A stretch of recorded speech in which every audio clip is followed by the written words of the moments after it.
Son-in-law left his laptop open on my kitchen table. I wasn't snooping. I was just setting down his coffee. The screen was right there. A browser tab. The title read, Probate Laws. Oregon, transferring property without owner consent. I set the mug down slowly. I didn't say anything. I walked back to the kitchen and I stood at the sink and looked out at the backyard. The one I'd spent 22 years building up.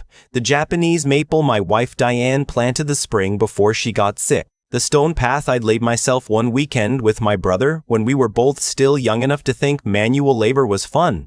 I stood there for a long time. Then I went back to the living room and told my son-in-law his coffee was getting cold. That was a Tuesday in February.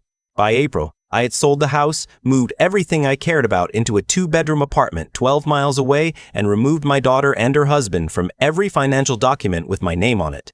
They came home from their trip to find a lockbox on the door and the sold sign in the yard. But I'm getting ahead of myself.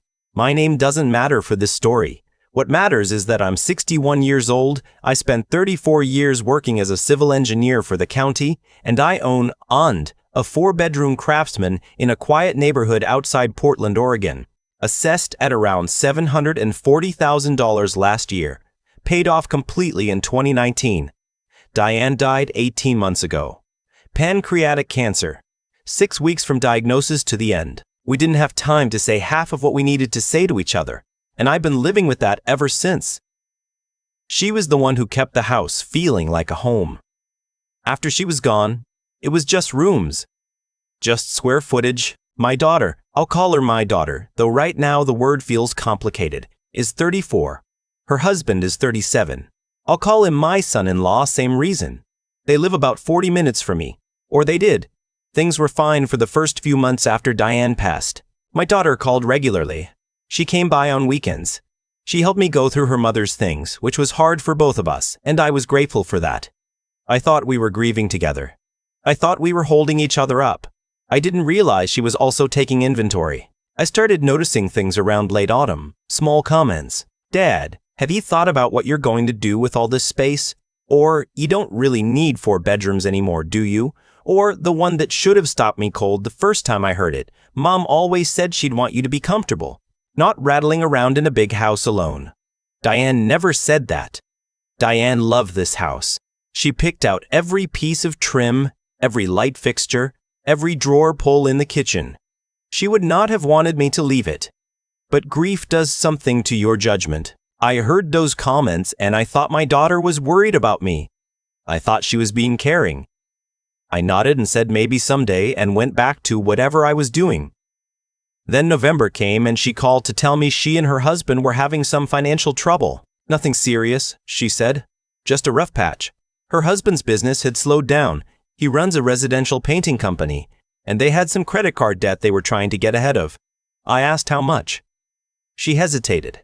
Then she said, around $60,000. I told her I'd think about it. I didn't sleep well that night. Not because of the money. I have savings I could have helped, but because something about the conversation felt rehearsed, like she'd run through it before. Like the hesitation was practiced. I pushed that feeling down. She was my daughter. I told myself I was being paranoid. 2 weeks later, she called again and asked if she and her husband could come stay with me for a while. Just to get back on their feet, she said. It would only be a few months. I said I needed to think about it. I never said yes. The laptop incident happened in February, about 3 weeks after that second call. They came for dinner on a Sunday. Nothing unusual. I made pot roast, Diane's recipe, the one with the red wine and the thyme, and we sat at the table and it felt almost normal. After dinner, my son-in-law sat in the living room with his laptop while my daughter helped me with the dishes. He said he was catching up on some emails. When I brought his coffee in, the screen was open to that tab. Probate Laws, Oregon. And next to it, another tab, partially visible. Something about power of attorney and cognitive decline. I didn't react. That was the most important thing I did that evening. I did not react. I set the mug down, said the coffee was getting cold, and I went back to the kitchen. My daughter was talking about something, a neighbor's renovation, I think, and I answered her questions and dried the dishes and kept my hands very steady. When they left that night, my son-in-law hugged me at the door and said, "We'll figure everything out, okay? Don't worry." I told him I wasn't worried. He smiled like he believed me. I closed the door and sat down at the kitchen table in the dark for about an hour. The next morning, I called my attorney. I've worked with the same man for 15 years. Estate planning, property questions, standard stuff for someone who owns a home and has retirement accounts and doesn't want to leave a mess behind. I told him I needed to come in. Soon. He asked if everything was all right. I said I needed to talk through some things. We met 2 days later. I laid out everything. The comments over the past months, the request to move in, the $60,000 in debt, the laptop screen. I told him what I'd seen as clearly as I could. He listened without interrupting. Then he asked one question, "Is the property in your name alone?" I said yes. Diane and I had retitled it after she got sick as part of getting our affairs in order. It was mine outright. He nodded slowly. Then he walked me through exactly what I was and wasn't at risk for. Under Oregon law, my daughter had no claim to the property while I was alive and competent. But a power of attorney, if I'd ever signed one, which I hadn't, would have given someone else authority over my financial decisions. And if someone successfully argued I was incapacitated or incompetent, things could get more complicated. "Has anyone asked you to sign anything?" he said.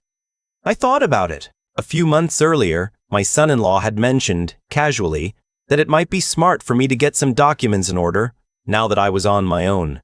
He'd mentioned a financial planner he knew, someone who could take things off my plate. I'd said I already had an attorney. He'd let it drop. I told my attorney that story. He was quiet for a moment. Then he said, "I think you did the right thing coming in." We spent the next 2 weeks going through everything. My will was already clear. I'd updated it after Diane passed. But we went through it again line by line. We looked at my retirement accounts, my savings, my investment accounts. We made sure the beneficiary designations were current and reflected what I actually wanted, not what someone might want for me. Then I made a decision that surprised even me. I decided to sell the house. My attorney didn't push me either direction. He just presented options. I could stay. I could take legal steps to protect the property. I could do a number of things. But as I sat in his office and thought about it honestly, I realized something. The house I loved was already gone. Diane was gone. What I'd been living in for 18 months was a monument to her absence, and every time my daughter came to visit, I wasn't seeing concern in her eyes anymore. I was seeing calculation. I didn't want to spend the rest of my life defending a house from my own family. I wanted to start over. I called a real estate agent I trusted, someone who'd sold 2 houses for co-workers over the years, and I told her I wanted to list quietly, price it well, and move quickly. She said she had an investor group she'd worked with before that, sometimes purchased properties off-market for cash, less visibility, faster close. I told her to make the call. They offered $720,000, cash, close in 30 days. I accepted. I told no one.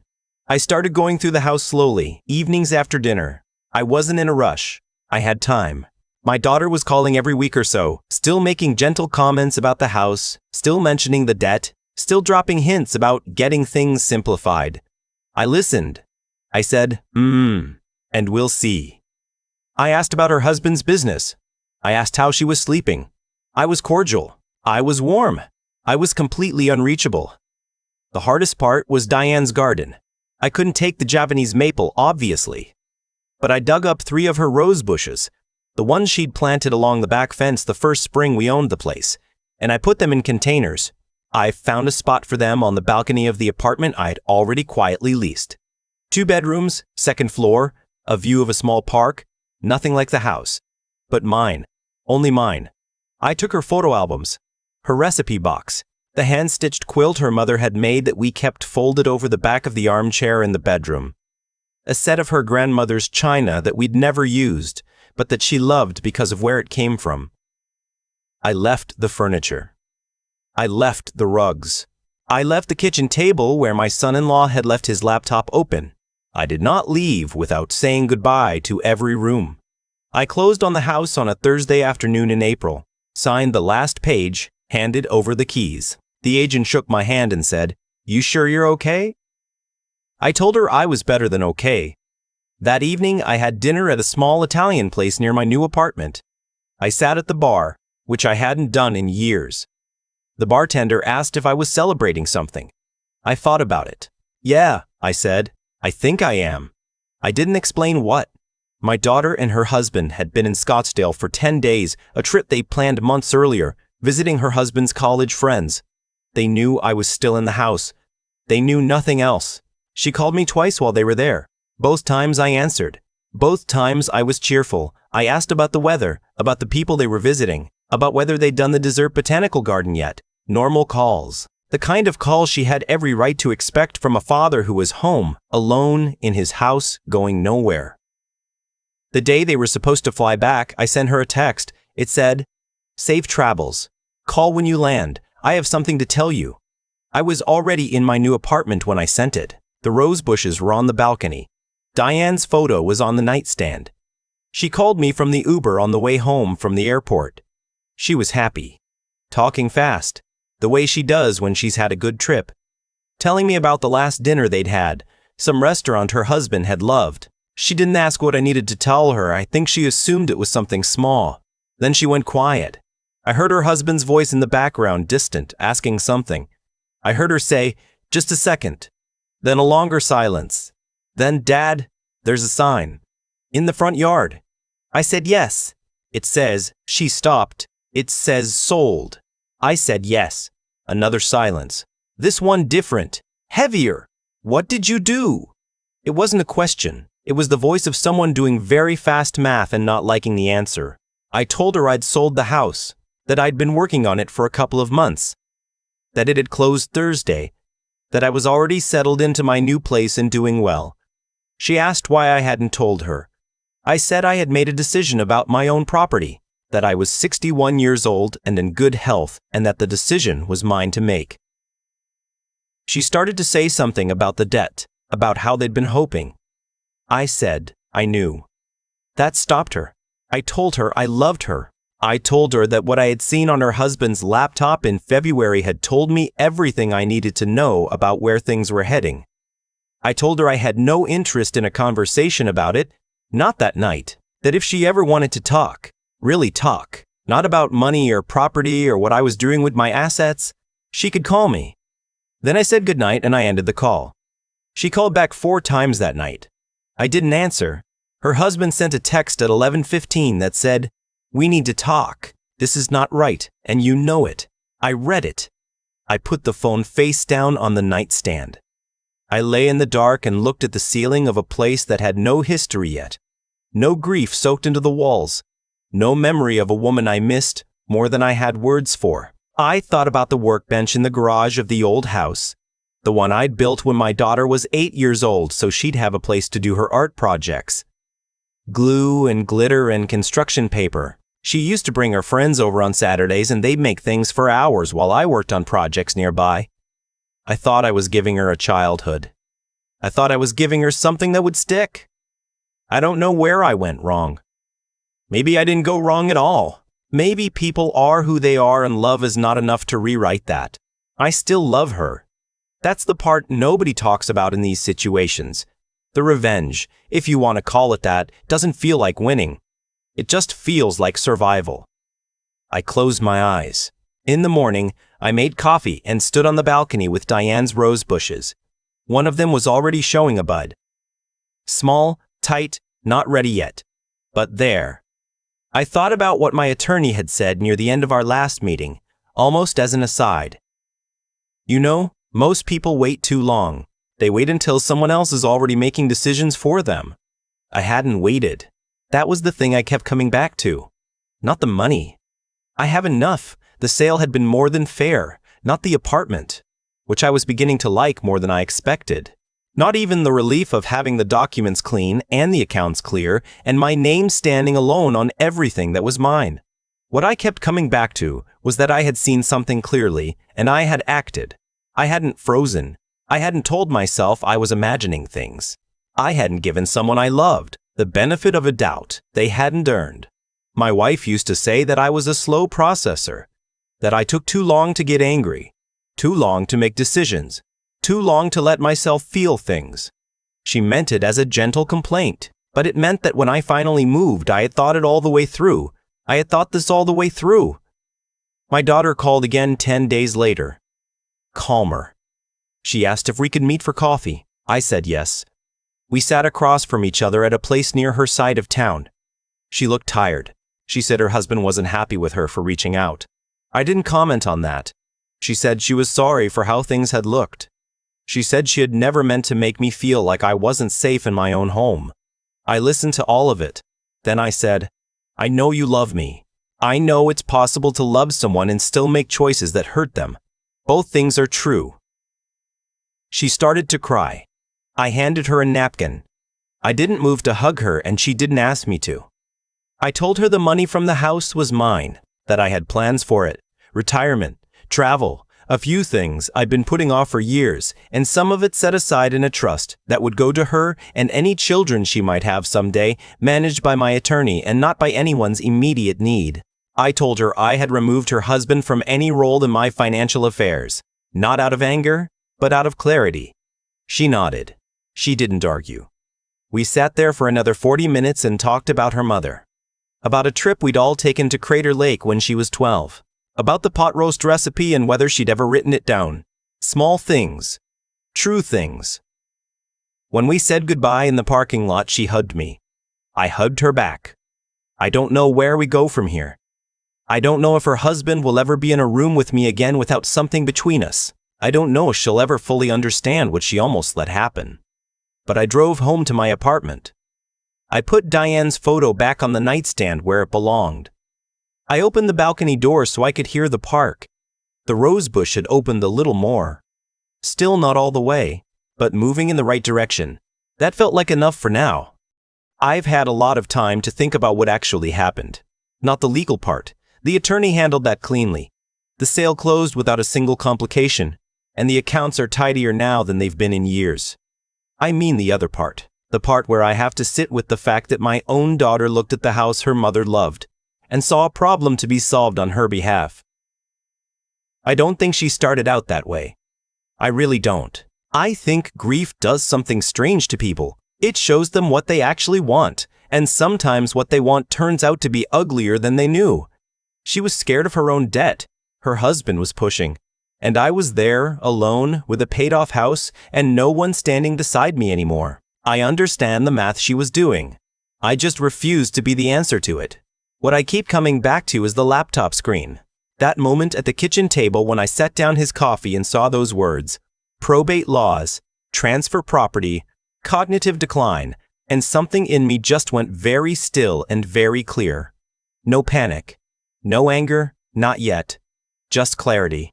I think that stillness was the most important thing I had going for me. Because the people who lose in situations like this are almost always the ones who react too fast, who confront too soon, who give the other side time to adjust and regroup. I didn't give anyone that. There's something people don't talk about when they tell these kinds of stories. The part where you have to grieve twice. I grieved Diane when she died. I grieved her again when I walked through that house for the last time, room by room, knowing I wasn't coming back. Both times I had to choose to keep moving. That's not a small thing. That's the whole thing, actually. The choice to keep moving when every instinct in you wants to stop and argue with what's happened. The rose bushes are doing well on the balcony. One of them bloomed last week fully this time. Diane would have had something to say about what color it came in. She had opinions about roses. She had opinions about most things, which I loved about her, and which I miss every single day in ways that are too ordinary to explain. My daughter and I are still talking. It's careful. The way things are careful after a fracture. You don't put full weight on it yet. You test it first. I'm not in a hurry. What I know is that I acted when it mattered. I protected what was mine. I did it quietly, legally, and on my own terms. And I did it while still being the kind of man I can recognize in the mirror. That's what I hope anyone takes from this, if they take anything at all. Not the strategy. Hire a good attorney. Yes, keep your documents clean. Absolutely. But the deeper thing underneath it, know what you have. Know what it's worth. And the moment someone starts treating your life like an asset they're entitled to, trust what you're seeing. Don't talk yourself out of it. Don't give it more time. Don't wait until someone else is already making decisions for you. I didn't wait. That turned out to be enough.